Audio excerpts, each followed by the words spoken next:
I'm the proud principal of H.W. Longfellow School. My name is Mrs. Cerda Castañeda. Bienvenidos a todos. Soy la directora de nuestra escuela comunitaria. Soy la directora Cerda Castañeda.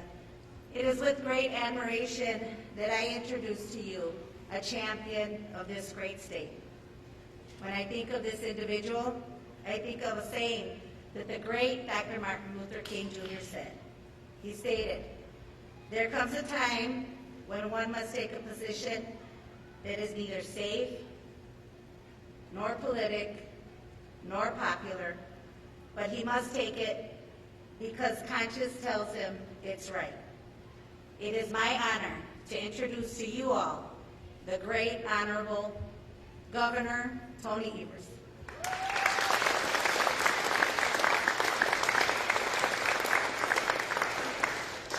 Thanks so much, Principal, and good afternoon, everybody. It's a pleasure to be here in Milwaukee today, but it's a special pleasure to be back at the Journey House, a really important place. You know, after the investments in our kids and our educators in schools, we worked really hard to make improvements in education at every level. But, you know, we had this pandemic, and it hit our schools hard as our schools switched to online learning and hybrid learning and took other measures to keep kids healthy and safe. We trusted parents, school districts, teachers, school board members to work together to do what is best for our kids, and at the end of the day, I know it was not easy. So we doubled down as a state on our efforts to get resources and to support our kids and our schools to keep our kids safe, healthy, and in the classroom. We distributed almost 8 million pieces of PPE and other supplies, and I delivered on my promise to invest $110 million in new additional funding to every school district in the state. Schools use those funds to hire educators and staff, provide more after-school programming, buy art supplies, whatever our kids needed as they recovered from the challenges of this pandemic. But we know the pandemic has affected our kids in more ways than one, and it only underscored and in many ways worsened the challenges with students' mental health. Even before the pandemic, this is a fact, 1 in 5 kids were living with mental health issues in the state of Wisconsin. While we continue to collect data on the effects of the last 2 years on our kids, we know that those challenges have actually grown. We've seen alarming increases in emergency department visits for mental and behavioral health among Wisconsin kids. And one hospital alone reported a 40% increase in emergency visits. From the loss of a loved one, changes in routines, less hanging out with friends, to traumatic events at home or in the news, we know our kids are struggling even now, or more now than ever. And a kid who is in a crisis isn't going to be able to pay attention in school, finish their homework, or engage meaningfully with their friends and their teachers. That's why during my State of the State address a few weeks ago, I announced the Get Kids Ahead initiative to provide about $15 million into additional mental health services for our schools. Every public school district and tribal school could opt in to these funds, and no matter how big or small, to provide direct mental health care, hire and support mental health navigators, or provide family assistance programming. And today, I'm thrilled to be here to announce that the Milwaukee School District didn't just opt in, but that the Milwaukee schools will be receiving more than $966,000 for school-based mental health initiatives for our kids.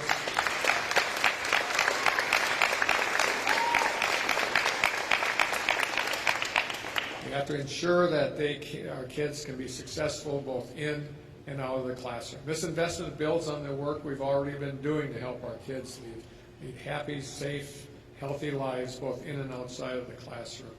In addition to these initiatives I just mentioned, our last budget also included an additional $19 million for school-based mental health services.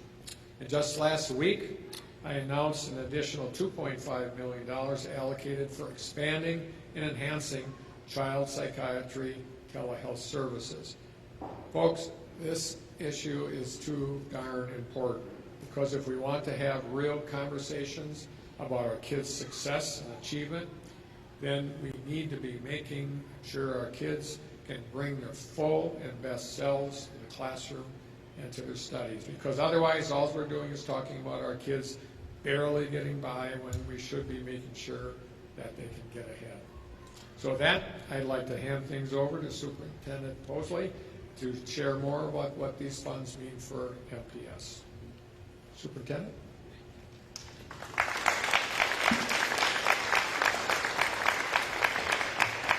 One of the things that I always, when I stand before young people, when I stand before adults in the organization, I ask a question: how are the children?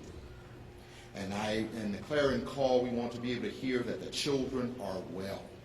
And I just want to say thanks to Governor Evers for all that you do on behalf of the children in the great state of Wisconsin, and in particular those in the Milwaukee Public Schools. Thank you for being a champion for children. Kids Get Ahead initiative.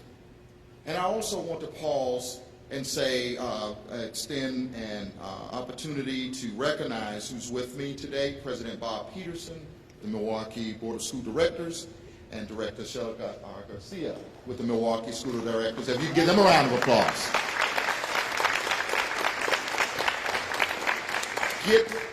Get Kids Ahead initiative. Mental health support for our students in every Milwaukee public schools is key to academic success. We look at the idea around social emotional learning, second step, restorative practices for our 6th through 12th grade students, school and community partnerships for mental health, mentoring, and trauma-informed care specialists, mobile crisis teams, crisis response and prevention, PBIS, Success Center. There's a number of different things that are needed for our young people.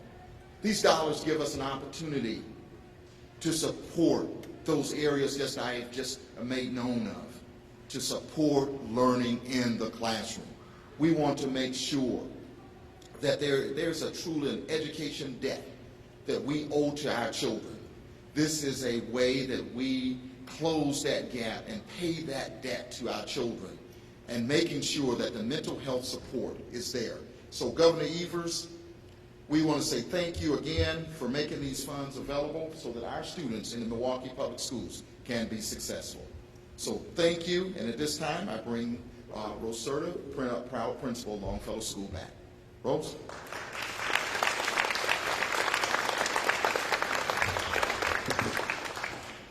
I keep on wanting to put the mic down, but I need to realize maybe I just needed to put higher heels today. But I'm going to talk to you a little bit about Longfellow, because Longfellow has beautiful gems in them, and those gems are our children.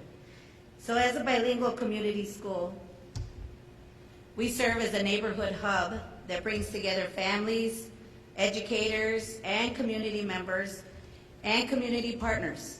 We provide students, families, and community members with quality academic enrichment, health, and social resources to succeed in school and in life. Let me tell you, it's not easy. Some days seem harder than others. Some days we're running faster than others. Maybe that's why I didn't wear my high heels. But the purpose behind the work is important, and it's worth it. As a community school, we strive to provide services and support which fit our neighborhood, this neighborhood, the Clark Square neighborhood. Our needs, we work with our partners to focus on what our students need. The decisions that are made by the partners, the teachers, the students, everybody working collaboratively. Our partnership with various agencies has allowed us to work collaboratively to do what's best for our students and to offer them hope, love, opportunity. At Longfellow, we understand that students often come to the classroom with challenges. We all have challenges, but we know that impacts their ability to learn, to explore, and to develop. We want them to be their best selves always. So life is precious, and we know that. And because of that, we have great workers here at our school As a community school, our teachers have embedded and have valued and have taken on that shared leadership of what it means to do what they need to do what's best for our students. We have 3 great teachers here. Ms. Rodriguez-Thomas. She's our bilingual 8th grade teacher. Every day, you'll see her at the door greeting the kids. Yes or no, kids? Yep, high five, how you doing? Let me see how you're doing. Ms. Donahue? Yep. Same thing. What do I need to do? What other training do I need to take? How can I help our students? And then we have Mrs. Camacho.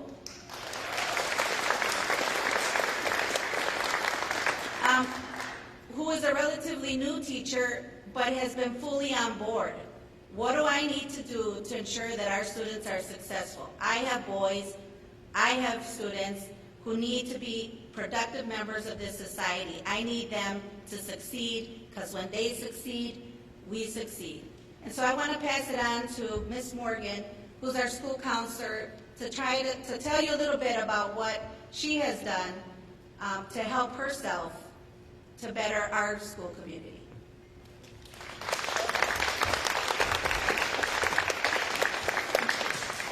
So good afternoon, everyone. I am Jennifer Morgan, or Miss Jennifer, as the students know me here. And I've had the privilege of being Longfellow School Counselor for the past 10 years. So I've been here for a little while. I've seen many students come to school throughout those years struggling with many social, emotional, and mental health issues. However, through the social emotional support they receive at Longfellow through classroom guidance lessons, social academic instructional groups, one-on-one counseling, dedicated classroom teachers like the ones we have here today, and amazing support staff. Shout out to Mrs. Catcher, our school psychologist, who's also here. Yes, give her a round of applause. Our students learn the skills needed to thrive in and outside the classroom. Due to the COVID-19 pandemic, increased violence in our city, and the negative effects of social media, these supports have become much more critical here at Longfellow, and we know that it's the same nationwide. In 2016, I became a certified Sky Schools instructor. Sky Schools is a program that equips educators with tools to manage their stress and emotions to be better role models for young people.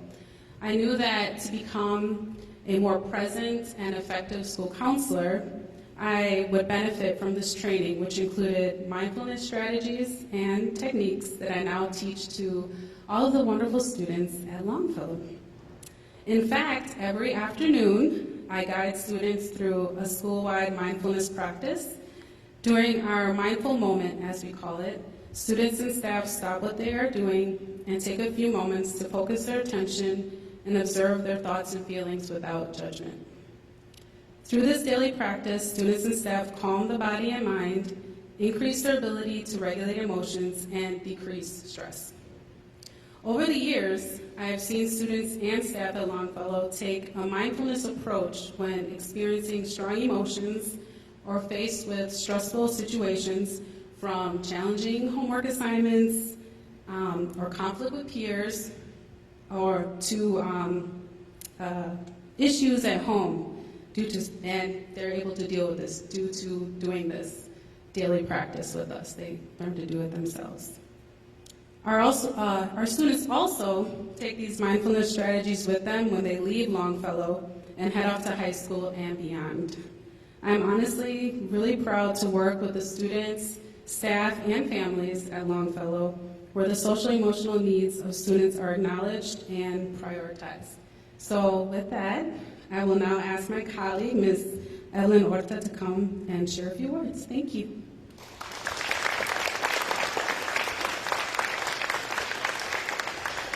Good afternoon to all, and welcome to HW Longfellow Community School. My name is Mrs. Orta Villanueva, School Support Teacher and Program Coordinator at HW Longfellow. I have dedicated 25 years of my life to Milwaukee Public Schools.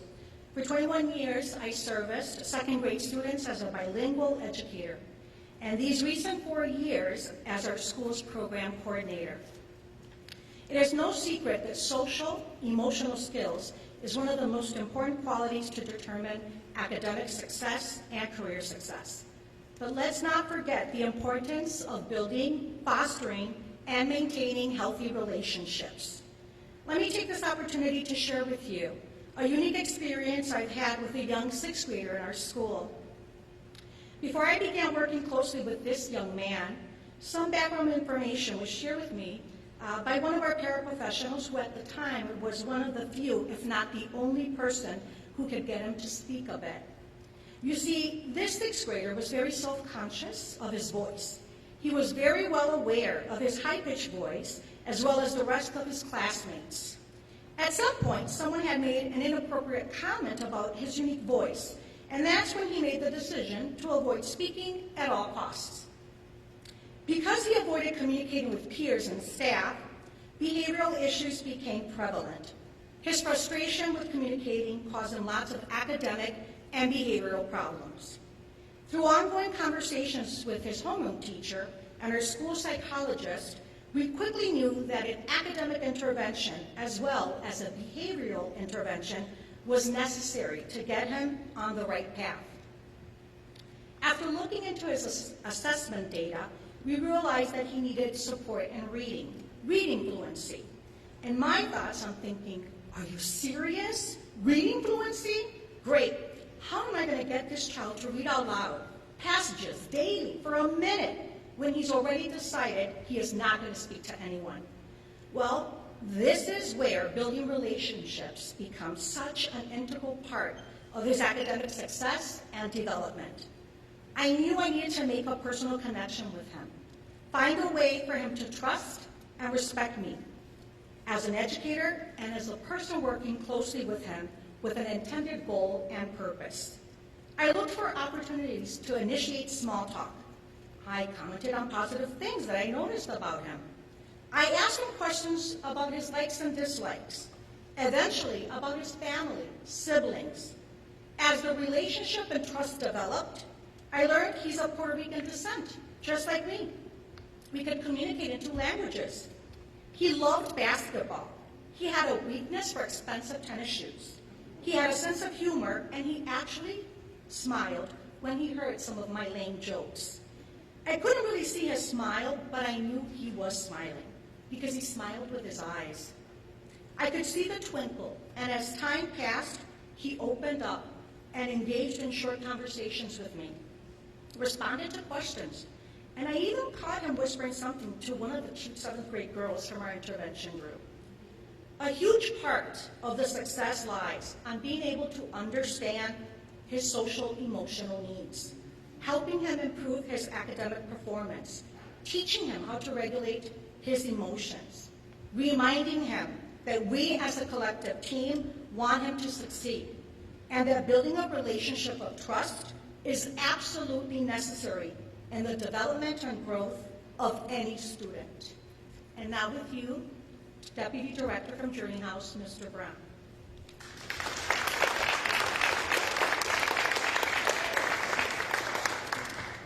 Good morning all, and welcome to Journey House. On behalf of our CEO who isn't here, Dr. Michelle Bria, and our board of directors and our staff, Governor Evers and Superintendent Mosley, we want to welcome everyone.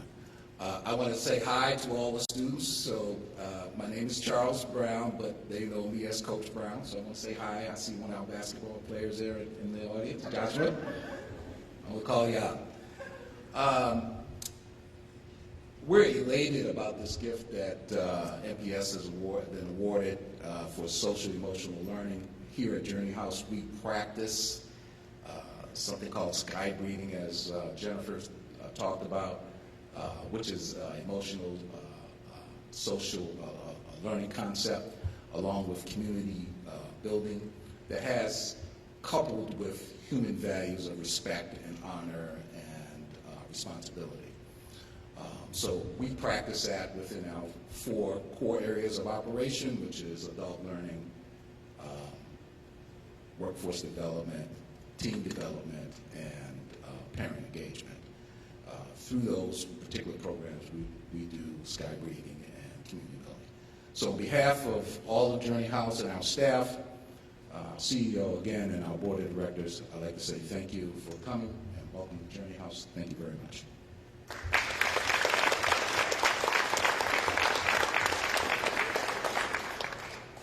Well, thanks everybody for participating today. Great stories and great work that's being done here. I know our proposal and what we're doing as a state will make a dent in the issues that we were talking about today. And so now, superintendent and board members and whoever else wants to be involved, we have what we call the big check. It's like a game show.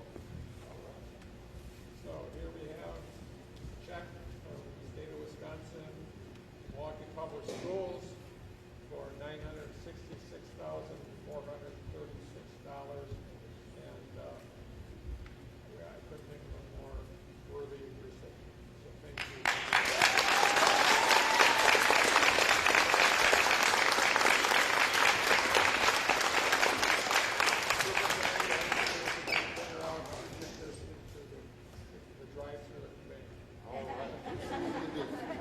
Thank you. Thank you. And thanks everybody for being here today. Appreciate it. Thank you.